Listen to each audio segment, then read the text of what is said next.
இன்னைக்கு பல பேருக்கு வந்து கிராமப்புறங்கள்ல உள்ளவங்களுக்கெல்லாம் வந்து ஐஏஎஸ் ஒன்றும் கம்பசூத்திரம் கிடையாது.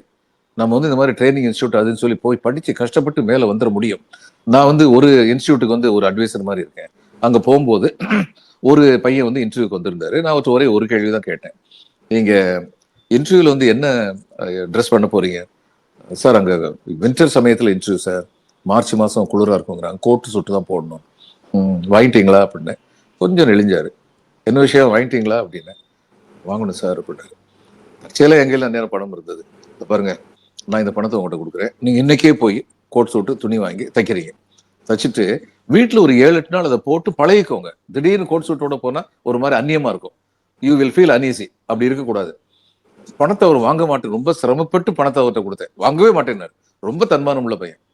நான் வந்து சொன்னேன், இது உங்களுக்கு நான் வந்து இதா கொடுக்கலங்க, ஒரு இன்சென்டிவா கொடுக்குறேன். நீங்க செலக்ட் ஆகலன்னா வட்டியோட எனக்கு திருப்பி கொடுத்துருங்க. இந்த பணத்தை எடுத்துட்டு போங்க அப்படின்னு. அவர் வந்து 5000 செலக்ட் ஆனார். ஒரு சாதாரண பின்புலம் உள்ளவர்னு எல்லாரும் நினைப்பாங்க. பின்புலம் எப்படி வேணாலும் இருந்திருக்கலாம். ஆனா அவருக்கு வந்து இருந்த இன்டெலிஜென்ஸ் வந்து கரெக்டா தான் இருந்தது. அதனால இன்னைக்கு வந்து ஏதோ எஜுகேஷன் ஸ்டாண்டர்ட் கீழ போயிருச்சு. ஒரு தரம் சொல்றாங்க எஜுகேஷன் ஸ்டாண்டர்ட் கீழ போயிருச்சுன்னு. இன்னொரு தரம் சொல்றாங்க இப்போ வர யங் ஐஆர்எஸ் ஆபீசர்ஸ் எல்லாம் அவ்வளவு பிரில்லியன்ட்டா இருக்காங்கங்கிறாங்க. அப்ப இது 2ம் கான்ட்ரடிக்ஷனா இருக்குன்னு சொல்லி எனக்கு தோணுது.